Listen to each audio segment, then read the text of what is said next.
kerugian itu bisa ditutupi dengan 4 hal. Penyesalan itu tidak akan terjadi kalau kita melakukan 4 hal. 2 diantaranya untuk diri sendiri, 2 diantaranya untuk orang lain. Dan masing-masing satu ini memiliki 25%. Minimal kalau kita illalladzina amanu. Minimal ketika kita beriman. Illalladzina amanu, kecuali orang-orang yang beriman. Kalau kita beriman kepada Allah, itu minimal 25% dari kerugian kita itu sudah potensi kerugian itu sudah hilang.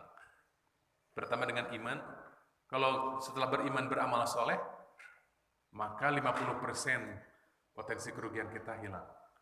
Setelah itu kemudian juga kita bergaul dengan orang lain, wa tawassaw bil haqqi, berwasiat kepada hal yang positif kepada orang lain, kebenaran kepada orang lain, maka itu 75% kerugian itu sudah hilang.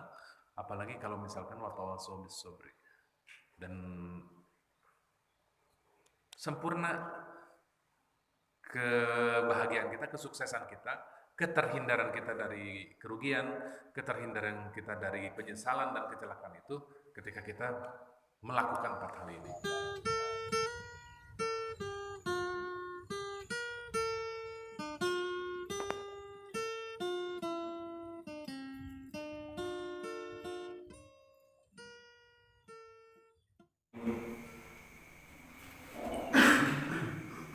Assalamualaikum warahmatullahi wabarakatuh. Alhamdulillahirrahmanirrahim. Alhamdulillahi wa kafa. Wassalatu wassalamu ala nabiyil mustafa wa ala alihi wa ashabihi ahli sidqi wal wafa. Wa ba'du. Yang saya hormati Bapak-bapak dan Ibu, ya, jadi pengajian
kecuali alladzina amanu,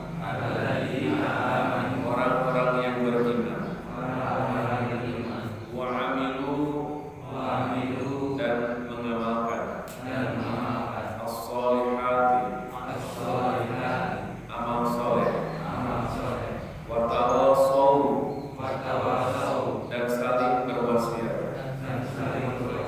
bil haqqi, dengan kebenaran, wa tawassaw, dan saling menasihati, bis sabri, dengan kesabaran. Tempo hari ketika menyampaikan tentang tafsir surat Al-Kautsar, maka surat itu kita ketahui sebagai surat paling pendek dalam Al-Quran. Tetapi sama-sama 3 ayat ya dengan ayat ini, dan bahkan ayat ini menjadi satu tradisi dalam kehidupan para sahabat. Ketika sebelum berpisah, ngobrol, berkumpul, bertemu, sebelum berpisah, para sahabat membaca surat ini sebelum bubar. Dulu di sekolah saya ketika selesai pengajaran dalam hari tertentu, setiap hari selalu sebelum bubar membacakan surat ini. Hadis riwayat Bukhari ya. Para sahabat itu membiasakan untuk membaca surat ini ketika sebelum bubar. Ini menggambarkan tentang pentingnya surat ini dalam kehidupan umat manusia. Ketika surat ini turun, maka orang musyrik bertemu dengan Musailamah al-Kadzdzab di Yaman. Oleh juru bicara orang musyrik,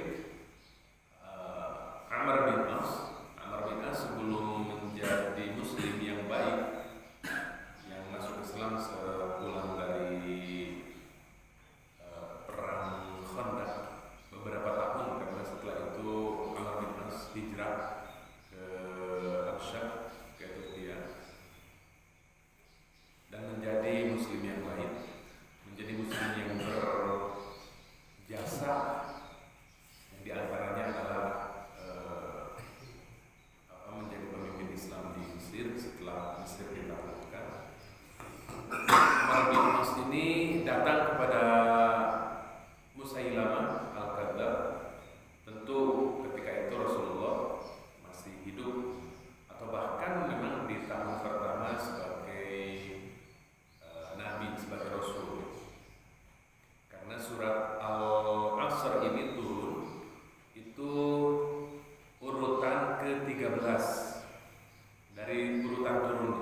Jadi urutan turunnya ke-13 sesudah surat Al-Insyirah, Al-Nasr, dan sebelum surat Al-Ra'diyah. Jadi masih dalam bulan-bulan pertama Rasulullah menjadi Nabi Muhammad menjadi Rasulullah, surat ini turun. Surat ini kemudian dikenalkan oleh Amr bin As kepada Musailamah al-Kadzdzab. Tahu nggak, di Mekah ada seorang yang mengaku Nabi. Kemarin ada ayat surat yang turun yang bunyinya wal 'asri innal insana lafi khusr illa alladziina aamanu wa 'amilus shalihati wa tawassaw bil haqqi wa tawassaw bis sabr. Kemudian pada saat itu Musailamah juga sudah mulai berpikir bahwa dirinya juga mampu untuk membawakan syair-syair yang diklaimnya sebagai wahyu dari Tuhan, dari Allah. Dia juga membacakan 4 ayat dalam tanda kutip ya, 4 fasilah, 4 pemberhentian. Jadi fasilah atau ayat itu dipahami oleh umat Islam itu sebagai ayat yang memiliki fasilah, yang dalam Al-Quran suka ada bulan di angkaan, dipakai angka. Itu karena Rasulullah membaca ayat-ayat itu dan berhenti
surat Al-Asr ini surat yang memiliki nilai i'jaz. I'jaz itu kemujizatan, sekaligus juga nilai ijaz. Ijaz itu artinya ringkas.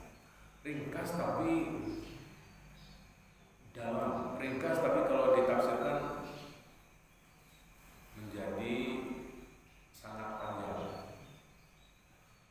Nah, di antara keindahan ayat-ayat Al-Quran itu adalah adanya ijaz. Ijaz itu artinya pendek rangkaian kata-katanya. Berapa kata dalam surat Al-Asr ini?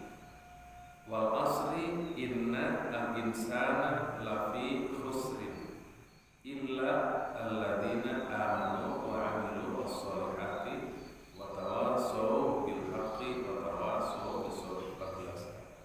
Dari 14 kata ini betapa kalau diurai betapa panjangnya. Nah, beberapa tafsir seperti tafsir ini tafsir Ibnu Katsir ya. Tafsirnya hanya satu halaman saja. Tapi di tafsir yang lain itu sampai ada 10 halaman, ada 5 halaman. Nah, tergantung kepada bagaimana para penahu mufasir ini tertarik untuk mendalami ayat-ayat ini. Wal asri artinya masa. Wal asri demi masa. Dilihat dari adanya waw di awal, yang itu waw qasam, waw bersumpah, dan ditandai dengan harokat yang dijarkan. Wal asri biasanya kan wal asru, tapi kalau dijarkan berarti wawnya itu adalah waw qasam, wawnya waw bersumpah. Allah bersumpah. Ini mulai kita memahami tentang betapa satu demi satu kata dalam Al-Quran memiliki kedalaman makna yang bisa kemudian makna itu memperkuat wilayah otak dan akal kita, bisa jadi sangat berkuat mempengaruhi wilayah hati kita. Dan agama itu memiliki keseimbangan antara ajaran tentang akal dan ajaran tentang hati. Meskipun ayat ini, surat ini nanti kemana arahnya, lebih kepada akal atau kepada hati. Wal asri demi masa. Bapak-bapak sekalian, Allah bersumpah dengan sesuatu yang penting. Dalam Al-Quran semua sumpah Allah itu memiliki nilai kepentingan dan kehebatan, ketakjuban kita kepada hal yang disumpahkan oleh Allah. Allah di sini bersumpahnya demi masa. Ketika Allah bersumpah demi masa, maka kita harus belajar tentang masa, mendalami dan mengetahui, mencari rahasia terdalam dari masa. Allah bersumpah demi apa? Allah bersumpah misalnya wasyamsi, Allah bersumpah demi matahari. Maka kita dituntut untuk mengetahui tentang matahari, tentang manfaatnya, tentang rahasia terdalam di balik matahari. Maka di sini Allah bersumpah demi masa. Berarti betapa pentingnya masa, betapa pentingnya waktu. Waktu itu merupakan modal paling mahal dalam kehidupan manusia. Sayyidina Ali karramallahu wajhah mengatakan bahwa waktu itu adalah modal termahal bagi manusia. Karena banyak orang yang berhasil dan sukses dalam hidupnya hanya karena mampu untuk mengendalikan dan memanfaatkan masa waktu. Dan betapa banyaknya orang yang merugi, yang menyesal, yang celaka hanya karena tidak mampu untuk memahami dan memanfaatkan waktu. Kalau kita kehilangan uang hari ini, besok bisa kita ganti. Allah Maha mengetahui dan mengetahui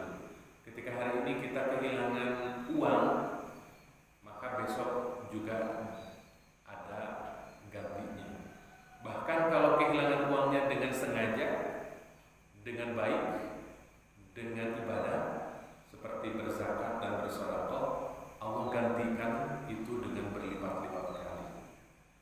Tetapi kalau yang hilangnya itu adalah waktu, maka tidak bisa diulangi lagi. Bahkan penyesalan kita itu diibaratkan sebagai waktu asar. Misalkan ini Bapak sudah lebih dari 60 tahun ya, dua orang Bapak jamaah yang setia dengan kajian ini waktunya sudah asar. Diistilahkan ini waktunya sudah asar. Tapi belum tentu kita juga masih jam 10 pagi. Kita juga masih luar ya. Bapak sudah jam 1 siang gitu. Ini yang lain masih jam 11 siang. Ada bapak-bapak yang sudah asar. Belum tentu kemudian Bapak yang lebih dahulu untuk berhadapan langsung untuk menghadap Allah. Belum tentu. Tetapi di sini diartikan bahwa asar itu memang akhir dari sebuah perjalanan kehidupan aktivitas manusia. Asar itu wal asri itu diartikan masa. Tapi kalau dipelajari secara bahasa, asar itu dari asoro. Asoro itu kata kerja artinya memeras. Jadi waktu asar itu adalah waktu di mana kita sudah selesai memeras pikiran, memeras tenaga, memeras aktivitas. Jadi kan dari pagi kita sudah mulai. Ada yang memakai suplemen ya gitu pagi-pagi karena akan memeras tenaga itu dan pikiran itu dari mulai kita masuk kantor yang di kantor, masuk sekolah kalau yang sekolah, kemudian pulangnya sore, pulangnya waktu asar, pulangnya waktu ketika kita sudah memeras tenaga dan pikiran. Maka diturunkan, diberikan, dianugerahkan malam hari. Waja'al laila libasa. Allah menjadikan malam itu sebagai penutup di mana Allah memberikan gelap untuk kita kemudian diam di rumah, tidak beraktivitas dan beristirahat. Kita tidak luput bersyukur bahwa malam hari kita juga bersyukur diberi gelap, diberi dingin sehingga kita mampu untuk tidur, istirahat berjam-jam. Yang kalau siang hari diberi panas, diberi terang itu belum tentu kita bisa sampai istirahat selama itu. Kalau siang kita istirahat setengah jam saja sudah puas ya Pak. Kita ketiduran. Siang hari setengah jam saja sudah puas. Tapi kalau malam hari kita membutuhkan sesuatu yang gelap, yang dingin, yang lebih dingin daripada waktu siang. Itu betul-betul adalah pengaturan yang maha sempurna dari Allah Subhanahu wa taala. Wal asri, demi masa. Baik, demi masa di sini para ulama berbeda pendapat. Ada memang yang memahaminya bahwa masa itu adalah al-asr, masa asar, waktu asar. Ada yang memahaminya wal asri di sini adalah masa secara keseluruhan. Waktu secara keseluruhan. Ada yang para ulama, para mufasir memahaminya waktu asar itu adalah masa zaman Rasulullah SAW. Demi masa di mana Rasulullah lahir, kemudian juga menjadi nabi, menjadi rasul sampai meninggal. Nah, jadi ada 3 pemahaman para ulama mufasir tentang wal asr di sini. Tetapi secara umum mereka lebih cenderung untuk memilih wal asr di sini adalah masa secara keseluruhan. Pokoknya masa secara keseluruhan itu merupakan sesuatu yang penting yang harus kita dalami, pahami, tafakuri, dan kemudian kita memahami bahwa betapa pentingnya waktu. Nah, dalam tentang waktu itu memiliki beberapa kata. Ada kata yang menunjukkan waktu. Pertama al-asr. Al-asr itu adalah waktu di mana, yang pertama adalah ad-dahru. Ad-dahru. Ad-dahru itu dalam Al-Quran ada surat namanya surat ad-dahr. Hal ata 'alal insani hinun minad dahri lam yakun syai'an madhkura. Ad-dahr itu adalah masa dari mulai adanya dunia ini sampai nanti di akhir dunia ini. Jadi sebelum kita lahir ada masa, setelah kita mati ada masa, ada yang tidak terbatas. Yang pertama dalam Al-Quran yang menunjukkan tentang waktu, tentang masa itu adalah ada. Yang kedua adalah al-asr. Al-asr itu adalah waktu, adalah masa, di mana di sana ada mulainya dan di sana ada akhirnya.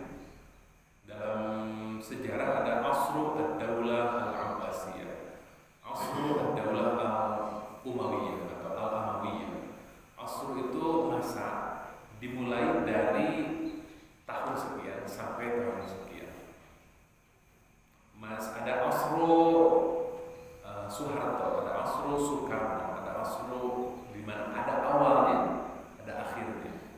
Itu al-asr dalam bahasa Arab. Yang ketiga adalah al-ajal. Idza jaa ajaluhum la yastakhiruna sa'atan wa la yastaqdimun. Adalah al-ajal. Ajal itu adalah waktu. Ajal itu adalah akhir dari perjalanan apapun. Akhir dari perjalanan siapapun itu adalah ajal. Akhir sudah sampai ajal. Bukan ajal itu maksudnya nyawa, ya. Nyawa kemudian hilang. Tetapi nyawa itu hilang merupakan satu di antara berbagai pemahaman tentang ajal. Ya, ajalnya sudah sampai, tapi akhir waktunya sudah sampai. Untuk manusia, untuk hewan, untuk apapun. Sementara waktu, nah waktu yang kita tahu tentang waktu itu adalah sebuah peristiwa, sebuah masa di mana masa itu memiliki ajal. Jadi waktu pengajian kita itu sampai jam 6 pagi misalkan. Waktu ujian itu adalah dari jam sekian sampai jam sekian. Itu terkonsep. Jadi waktu sholat zuhur ada awalnya, ada akhirnya. Nah, ada yang saya belum sholat. Berarti yang dipikirkan adalah waktu. Akhirnya, nah, waktu itu adalah yang ada akhirnya.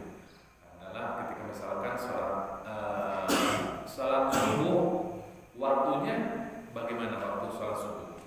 Sekarang boleh sholat subuh.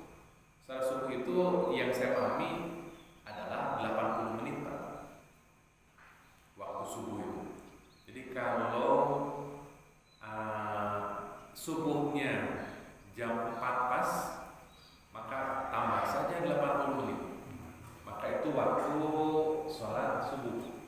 Masih boleh misalkan jam 5 lebih 20 menit. Berarti kalau sudah jam setengah 6 itu sudah lewat waktu. Baik, wal asri, demi semuanya ini, demi masa secara umum, termasuk di sana adalah ajal, waktu, asr atau dahr secara umum. Wal asri, demi masa, di mana semua orang sukses itu sukses karena itu. Banyak orang yang kemudian usianya 60 tahun. Tapi ternyata sampai 50 tahun belum berhasil.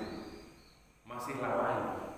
Masih belum memaksimalkan potensi waktunya. Masih belum bersyukur. Masih belum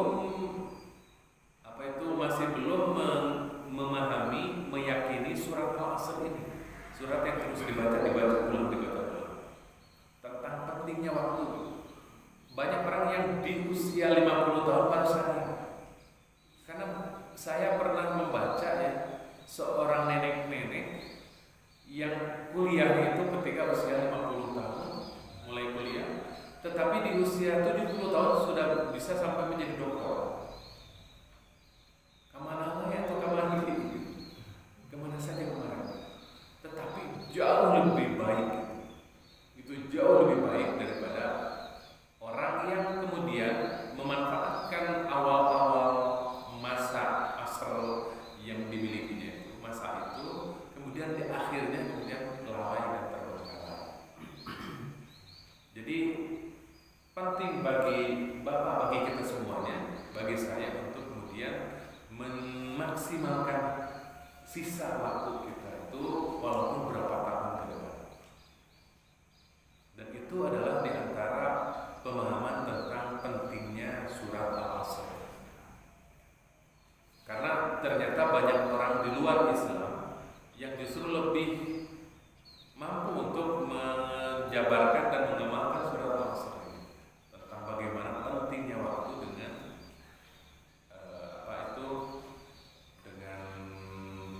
aktivitas yang bermanfaat untuk dirinya dan bermanfaat untuk orang lain. Illal ladzina amanu 'amilus sholihat itu untuk dirinya kan, tetapi wa tawassaw bil haqqi wa tawassaw bis sabri untuk orang lain. Nah, jadi waktu itu bisa dimanfaatkan itu untuk kepentingan diri dan untuk kepentingan yang lain. Saya belum mengapresiasi nih, mohon maaf. Kayaknya ada yang baru ya di luar itu. 4 meter ya barusan saya hitung. Alhamdulillah ini masih memiliki potensi ke sana juga, potensi kalau tidak tetap ke sana udah ya, ya tentu ini memberi makna tentang bahwa masjid ini makmur. Masjid ini makmur. Innama ya'muru masajidallah man amara billahi wal yawmil akhir wa aqama sholata wa ata zakata wa ata zakata wa yakhsha illallah fa asa ulaika an yakunu minal muhtadin. Sesungguhnya hanya yang memakmurkan masjid itu adalah hanya orang yang beriman, kemudian yang mendirikan sholat, membayar zakat, dan tidak takut kecuali hanya kepada Allah, maka mereka adalah orang-orang yang diberi hidayah, petunjuk. Nah, mudah-mudahan ini sebagai ungkapan memberi makna pesan tentang makmurnya masjid ini, insya Allah. Baik, wal asri, demi masa, innal insana lafi khusrin. Innal insana lafi khusrin. Inna sesungguhnya al insana manusia lafi khusrin ada dalam kerugian. Ada dalam kerugian. Inna kemudian di sana ada la. Ini luar biasa memberikan makna. Inna itu sesungguhnya al insana manusia. La itu sungguh-sungguh benar-benar. Dalam ilmu bahasa Arab itu namanya taukid. Taukidnya dua apa? Penguatnya itu dua. Inna sesungguhnya. La-nya juga sebagai taukid lagi. Benar-benar, sungguh-sungguh dalam kerugian. Artinya ini bukan main-main. Ini benar-benar serius. Dalam bahasa Indonesia tentu tentang pengukuhan, penguatan bahasa itu tidak sekuat bahasa Arab. Orang Indonesia jarang yang menyebutkan kata sesungguhnya 2 sampai 2 kali. Tetapi kalaupun ada itu benar-benar belajar dari bahasa Al-Quran. Sesungguhnya manusia benar-benar berada dalam kerugian. Inna al-insana. Al-insana di sana itu pakai alif lam. Sengit di lebetnya. Ayana di luar. Ini ada teman saya yang suka komentar. Pak Asep itu lagi nerangin naon, katinggalin naon di komentaran, katinggalin naon di komentaran. Kenanya sebagai iklan dulu. Ya, suka dibaca ditaringali. Lanjut. Innal insana, sesungguhnya manusia. Al-insan di sana alif lamnya lil jins. Lil jins artinya itu jenis manusia yang manapun. Semua manusia yang manapun. Nah, al-insan di sini kata-katanya al-insan. Al-insan itu manusia, itu mufrad di sini artinya single. Artinya satu. Tetapi karena ada alif lam, itu menjadi seluruhnya. Apalagi illa, nanti ada illa, kecuali. Berarti al-insan di sini seluruhnya. Kenapa ada seluruhnya? Karena di sana ada kecuali, nanti ada kecuali. Maka seluruh manusia, al-insan. Jadi Bapak, kalau manusia yang jamak, yang banyak, itu dalam Al-Quran, dalam bahasa Arab itu pilihan katanya itu an-nas atau al-ins. Qul la ini jitama'atil insu. Insu itu manusia umum, manusia yang banyak, jamak, para gitu kalau bahasa Indonesia itu. Jamak gitu. Al-insan itu hanya satu. Ya. Nah, sesungguhnya manusia itu al-insan. Al-insan itu unik. Al-insan itu artinya manusia seperti kita yang memiliki lahir dan batin seperti ini yang kita ketahui bersama. Lahir, batinnya memiliki kelengkapan yang tidak dimiliki malaikat, tidak dimiliki oleh jin. Luar biasa, paling cantik, paling indah itu manusia. Al-insan. Selain manusia tidak ada yang disebut al-insan. Fi ahsani taqwim. Dalam bentuk jiwa raga yang sangat sempurna. Al-insan itu bahasa Arabnya itu diambil kata dari 3 hal. Pertama, al-insan itu dari kata an-nisyan. Orang atau kita mungkin seringnya mendengar manusia itu al-insan itu dari kata nisyan, artinya lupa. Jangan salahkan saya kalau lupa. Kalau sudah baca 1 bulan yang lalu, kemudian hari ini sudah lupa. Komono temaca. Al-insan dari kata nisyan.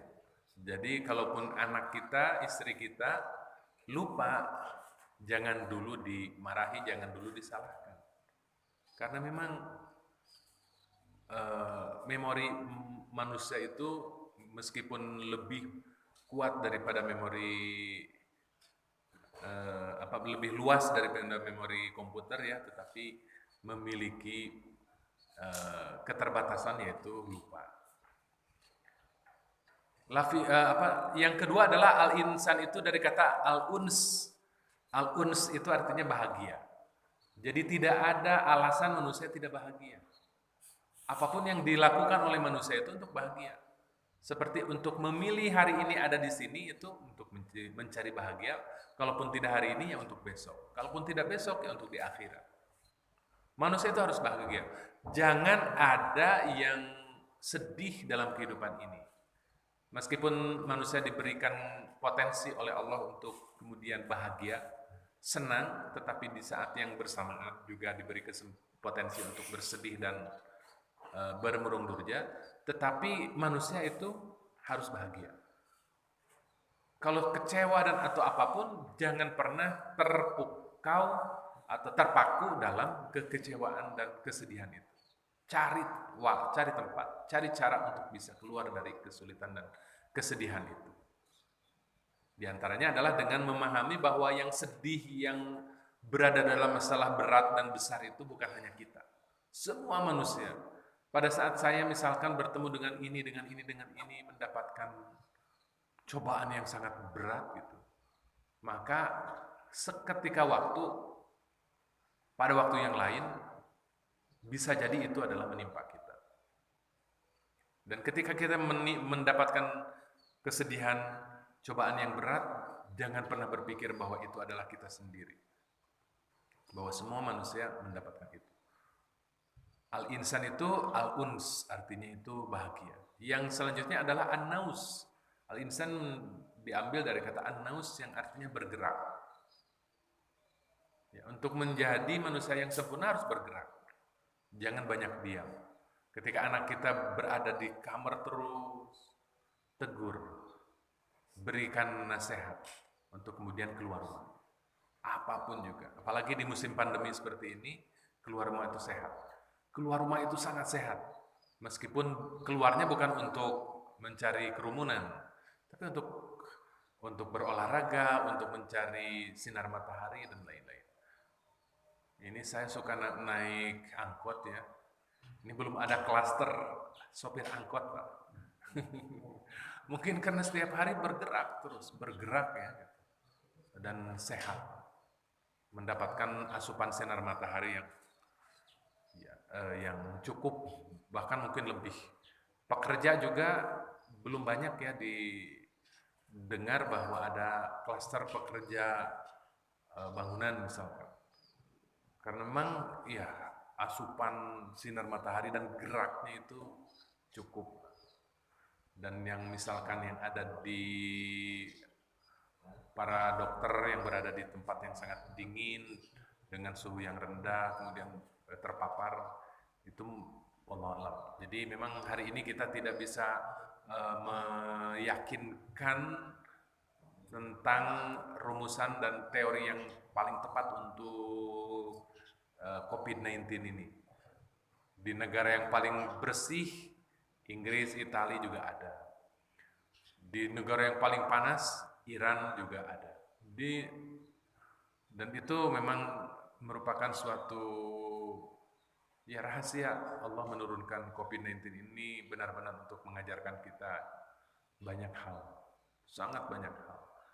Yang diantaranya adalah bahwa kita diajarkan untuk tidak sembrono dan tidak juga parno dan lain-lain. Innal insana lafi khusrin. Innal insana, manusia secara keseluruhan. Al-insan di sana adalah totalitas lahir dan batinnya. Totalitas lahir dan batin manusia itu ada dalam kerugian. Lafi khusrin. Fi itu adalah wadah.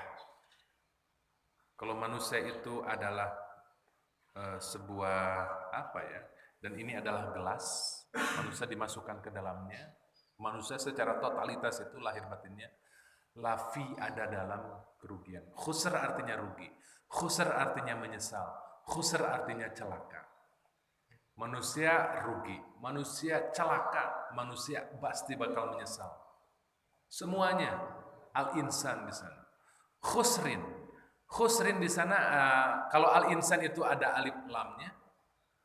Kalau khusrin itu tidak ada alif lamnya, yang menunjukkan tentang lita'zim dalam tafsir Al-Munir yang saya baca, itu lita'zim. Artinya kerugiannya, kecelakaannya, penyesalannya itu benar-benar besar dan dirasakannya bukan hari ini, bukan sekarang, tetapi di usia senja, di senja hari, di saat dimana kita akan pulang. Kecuali illal ladzina amanu. Nah, jadi kalau kerugian tadi ya, seperti saya bilang, seperti saya katakan, kerugian itu bisa ditutupi dengan 4 hal. Penyesalan itu tidak akan terjadi kalau kita melakukan 4 hal. 2 diantaranya untuk diri sendiri, 2 diantaranya untuk orang lain. Dan masing-masing satu ini memiliki 25%. Minimal kalau kita illal ladzina amanu. Minimal ketika kita beriman. Illal ladzina amanu, kecuali orang-orang yang beriman. Kalau kita beriman kepada Allah, itu minimal 25% dari kerugian kita itu sudah potensi kerugian itu sudah hilang. Pertama dengan iman. Kalau setelah beriman beramal soleh, maka 50% potensi kerugian kita hilang. Setelah itu kemudian juga kita bergaul dengan orang lain, wa tawassaw bil haqqi, berwasiat kepada hal yang positif kepada orang lain, kebenaran kepada orang lain, maka itu 75% kerugian itu sudah hilang. Apalagi kalau misalkan wa tawassaw bis sabri, dan sempurna kebahagiaan kita, kesuksesan kita, keterhindaran kita dari kerugian, keterhindaran kita dari penyesalan dan kecelakaan itu ketika kita melakukan 4 hal ini. Yang pertama, illal ladzina amanu, kecuali orang-orang yang beriman. Bagi orang-orang yang beriman, itu hidup ini dipahami sebagaimana apa yang diajarkan oleh Nabi, oleh Islam, oleh Al-Quran. Al-iman itu adalah tasdiqul qalbi bima ja'a bihi an-nabiyyu sallallahu alaihi wasallam. Iman itu adalah tasdiq, pembenaran al-qalbi, hati, bima ja'a bihi an-nabiyyu sallallahu alaihi wasallam, terhadap apa yang dibawa oleh Rasulullah sallallahu alaihi wasallam. Jadi yang membenarkannya adalah hati, bukan akal. Nah, tadi disampaikan bahwa agama itu mengajarkan tentang keserasian, tentang akal dan hati. Tetapi kalau iman itu lebih ke hati. Tasdiqul qalbi bima ja'a bihi Nabi sallallahu alaihi wasallam.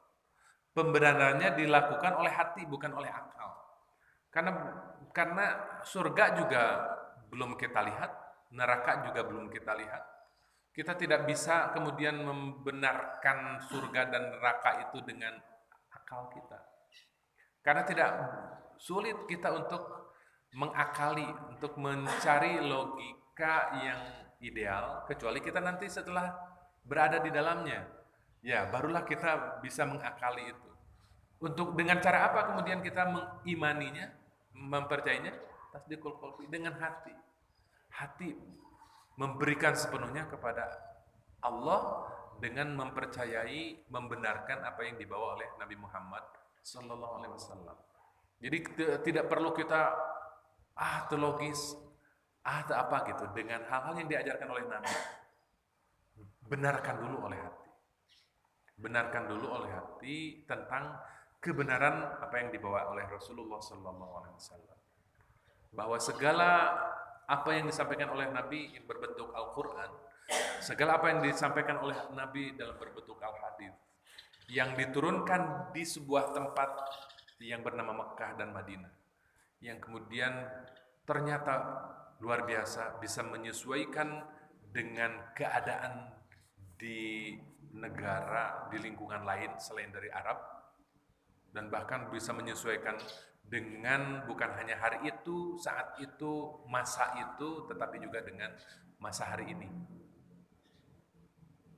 Ya, saya dan kita semuanya tentu takjub dan heran, yang kemudian itu memperkuat keimanan kita tentang kebenaran Al-Quran yang diturunkan hari itu, dengan isi bahasanya yang diturunkan waktu itu, dengan segala macam lahir batinnya Al-Quran, yang kemudian sangat cocok dan sesuai dengan hari ini dan di sini. Kemudian illal ladzina amanu, beriman itu artinya tadi membenarkan lewat hati. Ada juga definisi iman itu adalah tasdiqun bil qalbi wa amalun bil arkan.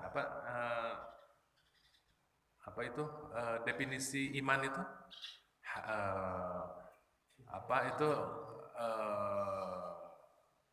Tasdikun bil qalbi wa amalun bil arkan, membenarkan dengan hati, mengucapkan dengan qaulun bil lisan, mengucapkan dengan lidah, kemudian wa amalun bil arkan. Hatinya membenarkan, lidahnya menyampaikan, kemudian anggota badan melakukan. Nah, ini iman itu tidak sekedar laisal iman bitamanni. Iman itu bukan sekedar sesuatu yang absurd, ya, yang tidak terlihat. Iman itu ya adalah ekspresi lahir dan batin tentang bahwa kita membenarkan ajaran-ajaran Nabi. Nah, dan iman itu sekali waktu bertambah, sekali waktu berkurang. Tergantung sikon dan tergantung juga tempat. Meskipun tidak selamanya tempat kemudian bisa menunjukkan tentang keimanan seseorang. Karena banyak orang yang datang ke masjid bukan untuk mempertebal keimanan, tetapi justru untuk melakukan pelanggaran. Baik. Illal ladzina amanu. Orang yang beriman di dalam hal ini dihubungkan dengan kecelakaan, kerugian, penyesalan, itu adalah bahwa hati kita meyakini dan selalu terpaut dengan Allah Subhanahu wa taala, bahwa apapun yang terjadi hari ini, terjadi hari kemarin, terjadi hari esok, itu harus membuat kita bahagia. Tidak boleh membuat kita menyesal, rugi, dan celaka. Iman membawa kita ke sana. Apapun yang terjadi dan kita alami itu jangan pernah membuat kita ragu, karena iman itu memberikan keyakinan kepada kita semuanya. Illal ladzina amanu wa 'amilus sholihati. Yang pertama yang beriman, yang kedua adalah yang beramal soleh. Nah, amal juga memiliki berbagai unsur. Ada amal hati, ada amal badan, dan bahkan niat juga termasuk dalam pemahaman beberapa ulama. Niat juga termasuk amal. Nah, apalagi kalau misalkan niatnya diamalkan, karena itu merupakan pekerjaan hati. Pekerjaan hatinya harus baik. Wa amilus sholihat. Sholih itu kebalikan dari fasid. Fasid itu adalah rusak. Yang sholih itu adalah yang benar, sesuai, dan bahkan bisa memberikan keuntungan, kebermanfaatan kepada diri dan orang lain. Amal soleh itu adalah amal yang bermanfaat pada diri, juga pada orang lain. Illal ladzina amanu amilus sholihat. Dalam berbagai ayat itu antara iman dan amal soleh itu diiringkan. Karena iman saja tidak cukup, harus beramal. Amal juga tidak cukup, harus didasari iman. Kita bayangkan orang yang beriman tetapi tidak melakukan pekerjaan baik. Imannya hanya di hati saja. Itu tidak akan memberikan efek manfaat bagi diri dan orang lain. Jadi orang yang beriman itu harus memberi nilai kebermanfaatan pada diri dan orang lain. Itu iman. Illal ladzina amanu wa 'amilus sholihat.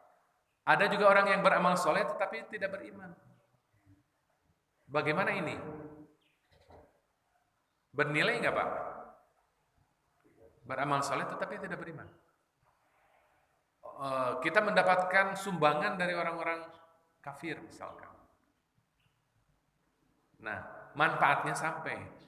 Tetapi memang bagi orang-orang yang seperti itu, iman menjadi modal diterimanya amal.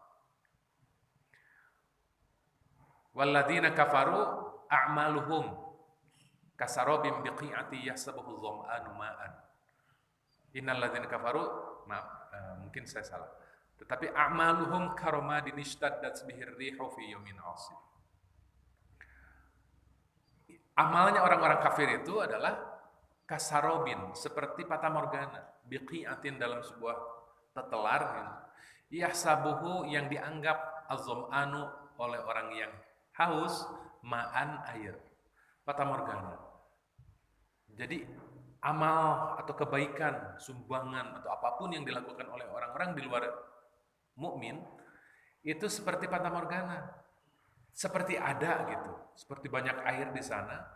Hatta idza ja'ahu lam yajidhu syai'a. Ketika dia datang ke tempat itu, kemudian tidak ada apa-apa, kemudian hilang. A'maluhum karomadin ishtaddat bihir rihu fi yawmin 'asif. Perumpamaannya itu juga perumpamaan amal orang-orang kafir yang tidak beriman, yang beramal tetapi tidak didasari oleh iman, itu karomad, seperti debu yang berada di atas batu yang kemudian dituruni hujan, yang kemudian tidak ada sama sekali tersisa. Jadi artinya tidak tersisa sama sekali pahalanya. Jadi pahala dari kesempurnaan iman, amal kita itu adalah iman. Artinya bahwa ketika kita melakukan kebaikan, juga harus didasari oleh keyakinan kepada Allah. Keyakinan akan keadilan Allah. Bahkan Allah menyebutkan bahwa misalkan kita menyumbang, demi Allah ini yang menyumbang untuk pelebaran masjid ini, itu seakan-akan, bukan seakan-akan, ini benar-benar sedang berada pada posisi di mana dia meminjamkan sesuatu kepada Allah, mengeluarkan uang untuk meminjamkan kepada Allah. Man dzalladzi yuqridullaha qardan hasanan fayudha'ifahu lahu. Orang yang menginfakkan hartanya di jalan Allah, di jalan masjid, pembangunan masjid seperti ini, itu adalah seperti meminjamkan kepada Allah. Fayudha'ifahu lahu. Allah akan mudhaif. Allah itu mudhaif. Allah itu akan melipat gandakan kebaikannya nanti di hari akhir. Akan terasa, akan terlihat. Mudah-mudahan ini menjadi amal solih bagi semuanya ya. Amin. Ya Allah. Wa amilus solihati, dan beramal solih. Jadi rangkaian antara amal harus beriman, iman juga harus beramal. Di antaranya juga kalau beriman, ya harus beramal. Beriman juga harus katakanlah harus berinfak, harus bersedekah. Dan ada rukunnya ya, rukun Islam itu ada apa? Dan itu adalah di antara pilihan kita beramal. Ada yang berbentuk syahadat, ada yang berbentuk sholat, ada yang berbentuk zakat, ada yang berbentuk puasa, berbentuk haji. Itu untuk rukun Islamnya, rukun imannya sudah disampaikan. Jadi kita bisa terhindar dari kerugian, dari penyesalan, dari kecelakaan kalau kita yang pertama adalah beriman, yang kedua adalah beramal soleh. Dua hal ini itu memberikan nilai 50% dari potensi kita untuk tidak rugi, untuk tidak menyesal, dan untuk tidak celaka. Illal ladzina amanu wa 'amilus solihati wa tawassaw bil haqqi. Wa tawassaw, dan saling berwasiat. Wasiat itu dari waso, auso, yusi, isoan, wa wasiyatan. Wasiat itu dalam fi'il madinya auso, fi'il mudhari'nya yusi. Itu diambil dari kata-kata menunjukkan kepada orang lain atau menyuruh orang lain dengan cara yang baik. Jadi berwasiat itu bukan hanya ketika kita menyampaikan kepada orang lain, tetapi memiliki rukun yang lainnya, itu adalah dengan cara yang baik. Dalam beberapa tafsir disebutkan wasiat itu harus dengan cara yang baik. Wasiat dengan cara yang baik, wasiat itu diantaranya adalah pengajian, khutbah, bahkan juga dengan memberi pengarahan. Artinya ketika kita ada interaksi dengan orang lain, menyuarakan, menyampaikan sesuatu yang positif, itu sudah tawassaw bil haqqi. Wa tawassaw bil haqqi, wa tawassaw bil haqqi. Wa tawassaw, dan saling berwasiat, dan berwasiat itu harus dengan cara yang baik. Yang diantaranya pilihannya adalah dengan lembut, dengan lemah lembut. Dan itu juga yang penting adalah al-haq, kebenaran. Nah, ada yang memahaminya kebenaran di sana diartikan dengan yang penting adalah caranya yang lemah lembut. Ada yang memahami yang penting tawassaw bil haq, yang penting kebenaran yang disampaikan. Walaupun dengan misalkan dengan cara yang keras, yang tegas misalkan gitu. Yang penting yang disampaikan adalah hak. Nah, jadi ada dua pilihan yang kemudian ya dipilih oleh orang-orang untuk menyampaikan kebenarannya. Al-haq sendiri haqqo. Dalam Al-Quran ada haqqo, haqqots, yang artinya tegap, mantap, tidak berubah. Hak itu mantap dan tidak berubah. Apapun yang mantap, apapun yang tidak berubah, itu adalah hak. Itu adalah kebenaran. Bahwa kebenaran itu mantap, kebenaran itu tidak akan berubah-ubah. Al-Quran dari zaman Nabi sampai hari ini tidak berubah. Dia mantap dan itu adalah kebenaran. Agama dari mulai dihadirkannya sampai hari ini tidak berubah dan itu mantap dan itu adalah kebenaran. Apapun yang mantap, apapun yang tidak berubah, maka itu adalah kebenaran. Maka kebenaran itu harus dimantapkan. Kebenaran itu harus disuarakan, dimantapkan, diturunkan, dibumikan. Membumikan nilai-nilai kebenaran itu adalah satu di antara bagaimana kita menjalankan ajaran dari surat Al-Asr ini. Watawassaw bil haqqi. Saling mewasiatkan dengan kebenaran. Al-haq di sana ada yang memahaminya sebagai Al-Qur'an dan ajaran al-hadis di antaranya. Ada yang mengatakan bahwa al-haq itu adalah al-Islam. Ada ulama yang mengatakan bahwa al-haq itu adalah Nabi Muhammad SAW. Al-haq itu adalah Allah Subhanahu wa taala. Allah juga memiliki satu di antara sifat-sifat Asmaul Husnanya yaitu al-haq, al-haqqul wakil. Al-haq itu Allah itu yang maha benar. Al-haq itu juga adalah kebenaran. Nah, jadi di sini secara tegasnya bahwa saling memberi wasiat itu dengan agama. Karena agama itu hak, agama itu mantap, agama itu tidak berubah.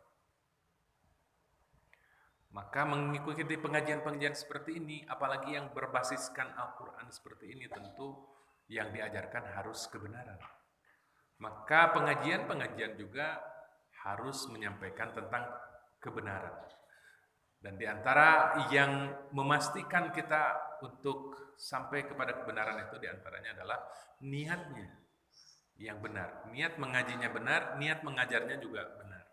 Tidak kemudian dipelencengkan, dibelokkan menjadi kepentingan-kepentingan sesaat. Kepentingan-kepentingan sesaat diantaranya adalah politik. Ya, lebih baik kalau misalkan pengajian politik itu didasarkan kepada al-haq, kepada kebenaran, bukan kepada keberpihakan katakanlah, bukan kepada hal-hal yang subjektif. Nah makanya insya Allah kalau saya mungkin akan tetap pengajiannya mengarahkan kepada hal-hal yang objektif, tidak ke sana kemari, insya Allah. Kalau bisa merangkul semua pandangan-pandangan yang berbeda. Baik, watawassaw bil haqqi, saling mewasiatkan kepada kebenaran. Watawassaw bis sabri, dan saling mewasiatkan kepada kesabaran. Nah, sebetulnya kesabaran itu adalah bagian dari hak. Ini dalam ilmu balaghah itu artinya bukan takkidul madah. Itu artinya menyampaikan yang khusus setelah yang am. Al-am ba'dal khas. Menyampaikan yang khusus setelah umum. Al-haq itu umum. Lalu kemudian yang khusus adalah yang sabar. Berarti ini menandakan tentang pentingnya sabar. Karena tidak usah bicara tentang sabar, karena di dalam al-haq juga sudah ada sabar. Kemudian kalau dikhususkan menjadi sabar, itu berarti betapa hebatnya akhlak yang bernama sabar ini. Seperti dalam Al-Quran, hafidhu ala sholawati wassolatil wusta wa qumu lillahi qanitin. Dalam Al-Quran, hafidhu, jaga as-sholawat, solat wassolatil wusta, dan solat asar. Ada yang mengatakan solat subuh, ada yang mengatakan solat asar. Hafidhu ala sholawat, kan di sholawat yang pertama itu, solat-solat secara keseluruhan itu, solat asar juga, solat wusta juga ada. Tapi lalu kemudian disampaikan sesuatu yang khususnya, yaitu salat asar. Itu menunjukkan tentang betapa pentingnya salat itu, salat asar itu. Kenapa? Karena memang salat asar itu biasanya waktunya pas ketika kita sudah memeras, otak sudah terperas, badan tenaga sudah terperas, sudah capek, hoream gitu. Kayak apalagi misalkan acara TV sedang bagus-bagusnya dan lain-lain lah gitu. Seperti itu ketika badan sedang senang-senangnya ingin ngagelehe, ingin sandaran, ingin apa gitu. Kemudian ya akhirnya dilalaikan. Memang saya secara pribadi juga menyaksikan secara sebenarnya bahwa sholat asar ini sholat yang paling hoream. Apalagi yang bekerja ya, asar itu ketika kita di perjalanan. Untung kalau perjalanannya hanya setengah jam, hanya 10 menit. Biasanya iya, asar itu sedang di perjalanan. Lebih hebat ketika misalkan kita mengalahkan diri sendiri untuk kemudian walaupun di perjalanan kita mengkol dulu untuk mencari air wudhu. Nah, jadi seperti watawasau bil haqqi watawasau bis sabr itu, as-sabr itu termasuk ke dalam bagian hak. Lalu kemudian secara khusus Allah mengkhusus takhsis ba'dal am itu adalah sesuatu yang memberi pesan tentang pentingnya yang khusus itu. Di sini adalah pentingnya sabar. Kajian tentang sabar ini, saya punya 2 kitab ya tentang sabar ini. Musa Kazim judulnya As-Sabr saja. Yang ternyata di dalamnya adalah, ya diantaranya lah ada pertanyaan. Adakah akhlak dalam Al-Quran yang disebut lebih dari 100 kali? Ada, yaitu as-sabr. Kata asyukur itu tidak sampai segitu. Kata apalagi akhlak yang baik dalam Islam. Katakanlah tawadu, katakanlah apa itu tidak ada yang melebihi sabar yang disebutkan dalam Al-Quran lebih dari 100 kali. Dan itu memang paling berat. Yang paling berat itu dalam kehidupan kita itu adalah as-sabr. Paling berat. Sabar itu adalah menahan nafsu untuk kemudian tidak disalurkan. Nafsu juga bukan nafsu amarah. Dalam istilah bahasa Arab, nafsu itu atifah. Emosi itu atifah itu bukan sekedar emosi, marah. Tapi nafsu itu adalah keinginan jiwa. Artinya mampu untuk menahan keinginan jiwa. Coba apapun yang kita lawan itu biasanya keinginan jiwa dan itu pada akhirnya menuntut ya agar kita menahan diri. Dan sabar itu adalah menahan diri. Menahan diri untuk tidak marah, menahan diri untuk tidak bicara yang negatif. Menahan diri untuk tidak berdebat hal-hal yang kusir di media sosial. Menahan diri untuk tidak mengumbar sesuatu. Menahan diri itu ternyata mampu untuk mencipta keharmonisan tentang diri pribadi. Saya dengan diri pribadi itu harmonisnya itu dengan sabar. Saya dengan orang lain itu harmonisnya dengan sabar. Saya dengan media sosial itu harmonisnya dengan sabar. Sabar itu adalah adalah ilmu dan juga seni untuk bisa menahan diri. Orang yang sudah mampu menahan diri, sudah selesai dengan masalahnya. Sudah selesai dengan dirinya.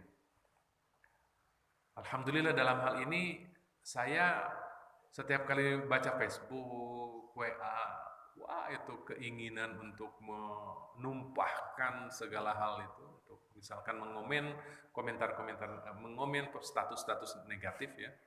Karena status negatif itu pasti komentarnya negatif. Status yang positif pasti komentarnya positif. Seperti itu saja. Kenapa ini komentarnya negatif? Karena itu statusnya negatif. Untuk bisa menahan diri mengomen. Jadi segala sesuatu sebetulnya bisa untuk kita jadikan status. Tapi ketika kita bisa menahan diri, insya Allah lah kita hanya mampu untuk menyampaikan sesuatu hanya yang positif saja. Menahan diri dari hal. Nah, kalau para ulama kan memberikan batasan sabar itu sabar dalam beribadah. Karena tantangan untuk beribadah itu sangat kuat. Sabar dalam ibadah, sabar dalam menghindarkan keburukan, dan jadi sabar jasmani dan sabar rohani. Ulama itu sabar jasmani dan sabar rohani. Sabar jasmani itu sabar yang berhubungan dengan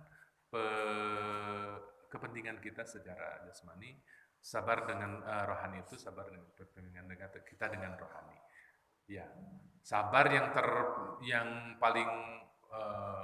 paling dominan yang sering kita pilih itu adalah sabar ketika marah dan sabar ketika kita sedang musibah. Padahal tidak seperti itu. Betapa betapa banyaknya. Bahkan di dalam buku-buku tentang sabar itu disebutkan bahwa sabar itu juga memiliki bentuk yang lain. Kalau kita sedang melakukan pekerjaan, maka sabar itu berbentuk wakor. Tenang, tidak terburu-buru, dan juga tidak melambat-lambat. Dalam keadaan perang, sabar itu berbentuk syaja'ah. Kesabaran kita menjadi keberanian. Jadi dalam berbagai suasana itu sabar itu muncul dalam bentuk-bentuk akhlak yang lain. Saking hebatnya sabar ini. Jadi sabar memiliki bentuk yang lain ketika begini. Sabar memiliki bentuk yang lain ketika ada musibah. Kita bisa mengembalikan musibah itu kepada Allah dan lain lah gitu. Jadi sabar itu bentuknya itu aktif, tidak pasif. Abdi mah, nah itu adalah pasif. Sabar itu bentuknya aktif. Aktif itu artinya kalau kita ditimpa musibah, kemudian tidak menyerah, tetapi aktif untuk kemudian lepas dari musibah itu dengan cara apapun. Ya demikian untuk kajian hari ini. Mungkin ada yang mau didiskusikan lebih lanjut. Ya, Ustaz Syah. Assalamualaikum warahmatullahi wabarakatuh. Waalaikumsalam warahmatullahi wabarakatuh. Terima kasih atas pendidikan. Dalam sehari-hari mungkin pernah terjadi di mana ketika kita ingin bertawaf bil haq dalam kebenaran, setelah diingatkan tapi tetap saja begitu. Kemudian timbul rasa jengkel dalam diri kita. Jadi jengkel Iya. dari kerjaan. Iya. Nah, pertanyaannya, seberapa jauh batasan kita untuk mengkonsumsi hak itu agar tidak timbul rasa jengkel? Ya. Baik. Jadi sabar, bagaimana kita bersabar dalam berdakwah gitu. Bagaimana kita bersabar dengan ketika misalkan kita sudah memperingatkan tapi tidak ada perubahan. Nah, di sana ada dalam Al-Qur'an ada ya ayyuhalladzina amanu sabiru wassabiru. Sabarlah dan pertinggi lagi, tambah lagi kesabarannya. Yang dalam pemahaman saya itu adalah sabar dalam kesabaran. Ya, jadi konon ada yang mengatakan sabar itu ada batasnya. Tentu yang pertama tadi yang ada batasnya, yang kedua tadi yang tidak ada batasnya. Artinya, ya sabar dalam kesabaran. Kemudian juga dalam hal menyampaikan kebenaran kepada orang lain, tentu ada niyah, ada goyah, ada kaifiyah. Ada niyah, ada goyah, ada kaifiyah. Ada niat, ada tujuan, ada cara. Memang ini caranya, cara untuk menyampaikan itu sangat penting. Cara untuk mendidik, untuk menyampaikan kebenaran, untuk mewasiati, untuk memerintah, untuk menyuruh dan lain-lain itu caranya yang penting. Dan selanjutnya, wa ma 'alaina illal balagul mubin. Kalau saya sih di nyaman-nyaman itu artinya bahwa kewajiban kita hanya memiliki kewajiban itu adalah menyampaikan saja. Dan tidak harus kemudian melihat berubah nggak ya? Ada perubahan nggak ya gitu? Tidak harus. Bagaimana kemudian Nabi Muhammad SAW juga oleh Allah disebut afa anta tukrihun nasa hatta yakunu mu'minin? Apakah kamu harus kemudian memaksa orang agar mereka beriman, agar mereka berubah, agar mereka menjadi baik? Tentu tidak. Pertanyaan itu adalah pertanyaan yang konotatif ya, artinya bukan pertanyaan itu yang dimaksud, tetapi maksudnya adalah kamu tidak boleh memaksa untuk orang berubah, untuk orang kemudian menjadi beriman atau menjadi berubah. Jadi yang penting bagi kita adalah kewajiban menyampaikan saja. Wa ma 'alaina illal balagul mubin. Kalau kemudian kita memaksakan itu, afa anta tukrihun nas. Allah menegur Nabi untuk tidak memaksa orang agar mereka berubah, agar mereka beriman. Jadi sampaikan saja kebenaran-kebenaran itu dan ikhlaskan saja. Sebab bagaimanapun juga yang kita sampaikan itu tentu berpengaruh pada orang lain. Kemarin saya mengisi workshop ya para penyuluh tingkat se-Kabupaten Tasikmalaya di salah satu hotel, harus di hotel ya. Dan itu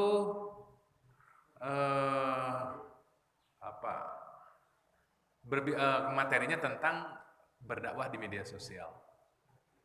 Yang saya sampaikan begini, jadi sampaikan saja apapun postingan-postingan itu yang positif. Yang kalau bisa nggak usah bermuatan politik. Sampaikan saja kebenaran itu sebenar-benarnya kepada masyarakat. Karena kalau urusannya politik menjadi subjektif, akhirnya menghakimi pihak lain.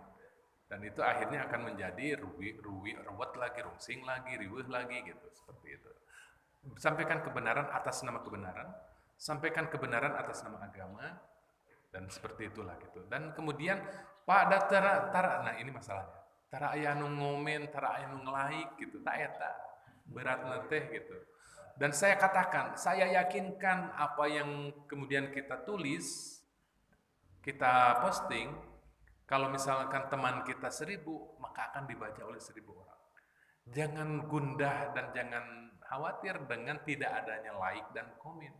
Karena pasti tulisan kita dibaca. Kita menyampaikan kebenaran kepada orang lain pasti didengar. Adapun misalkan menjadi berubah atau tidak, Allah. Innaka la tahdi man ahbabta walakinnallaha yahdi man yasha. Untuk orang yang sangat dicintai oleh Rasulullah sallallahu alaihi wasallam saja Rasul tidak bisa mengubah, tidak bisa memberikan hidayah. Allah, innaka la tahdi. Engkau tidak akan memberi hidayah man ahbabta kepada orang yang engkau cintai. Walakinnallaha yahdi man yasha. Tetapi Allah yang memberi hidayah. Allah yang mengubah hati seseorang dari negatif menjadi positif, dari positif menjadi semakin baik dan seterusnya. Dan itu adalah urusan Allah gitu. Nah, maka ya kepada para penyuluh saya sampaikan terus. Kalau mampu bikin akun YouTube, kalau mampu tapi kalau bapak-bapak sudah di atas 40 tahun, gak usah Instagram lah. Saya juga nggak Instagram ya, nggak. Nah, saya suka fotografi, saya suka foto-foto, tapi tidak memfoto diri sendiri. Jadi artinya sampaikan itu dan jangan gundah ketika tidak ada yang like dan komen, karena yakin itu dibaca orang. Atau bahkan mempengaruhi dan kemudian memberikan jalan orang lain untuk berubah. Menjadi jalan hidayah. Allah yang memberikan hidayah, tetapi kita menjadi jalan untuk itu, dan itu luar biasa. Dan hidayah itu adalah hadiah. Hadiah itu sama maksudnya dari katanya gitu. Jadi kalau menjadi jalan hidayah Allah, maka seakan-akan kita menjadi hadiah. Dan ketika kita memberi hadiah juga harus dengan cara yang baik. Seperti itu. Jadi tidak harus harus terus sabar. Sabarnya itu dengan cara mengulang-ulang. Tetapi mengulang-ulang yang tidak membosankan, mengulang-ulang yang tidak memberikan luka pada diri penerimanya. Nah, kemudian juga diantaranya juga orang yang menerima. Jadi misalkan kita yang menerima masukan, nasihat dari orang lain, juga harus mampu untuk membuka hati. Jadi yang namanya khutbah, ceramah, wasiah, taklim, pengajaran dan lain-lain itu adalah kewajiban kita. Dan juga kita harus sekali-kali memposisikan diri sebagai penerima yang kemudian menjadikan nasihat itu sebagai jalan kita berubah. Jadi kita tidak lagi berpikir kita sebagai penyampai, kita juga kemudian Ya, kalau kita yang menerima, kalau kita yang mendengarnya juga kita harus mau untuk membuka hati untuk bisa berubah karena ajaran-ajaran atau nasihat-nasihat, wasiat-wasiat yang diberikan oleh orang lain kepada kita. Ya, baik. Pak Syam. Ada lagi? Atau cukup? Ya, satu. Mengenai surat Al-Asr, saya pernah dengar bahwa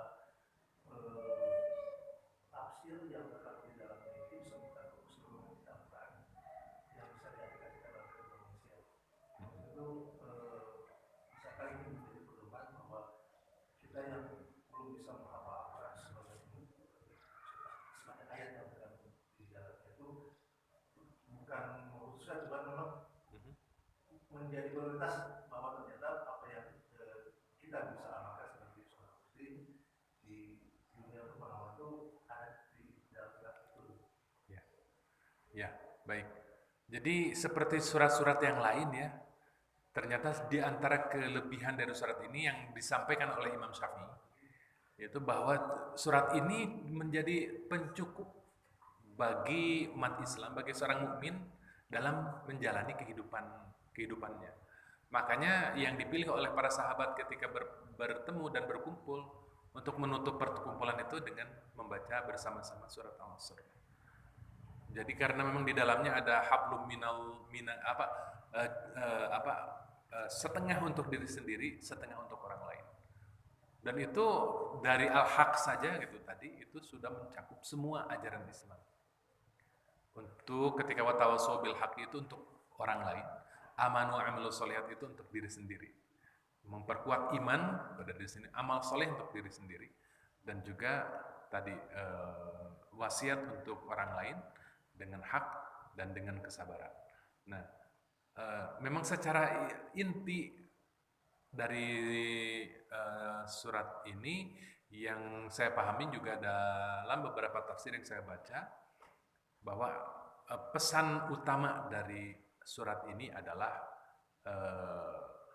bahwa setengahnya untuk diri sendiri, ajaran bagaimana untuk bisa tidak celaka, tidak rugi, tidak menyesal itu untuk diri sendiri, tidak rugi, tidak menyesal, dan tidak celaka itu untuk orang lain. Jadi ajaran pentingnya Bapak yang seperti Bapak inginkan setiap kajian itu diakhiri dengan apa sih fikih kehidupannya. Fikih kehidupannya ya sebetulnya kalau surat Al-Asr ini sudah ringkasnya gitu, bahwa manusia semuanya rugi. Kita bahwa untuk menghindar dari kerugian, kecelakaan dan penyesalan itu dilakukan dengan 4 hal. Pertama dengan memperkuat keimanan kita kepada Allah Subhanahu wa taala, dan dengan makna keimanan yang tadi yang sudah dipanjang lebarkan. Yang kedua dengan meningkatkan amal soleh, amal kepada diri sendiri dan amal kepada orang lain. Manfaat untuk diri sendiri dan manfaat untuk orang lain. Yang ketiga dengan terus menyampaikan kebenaran. Yang keempat menyampaikan secara khusus tentang pentingnya bersabar untuk diri sendiri dan untuk orang lain. Ya, demikian untuk pertemuan hari ini. Tapi mungkin tadi ya Pak Andri, jadi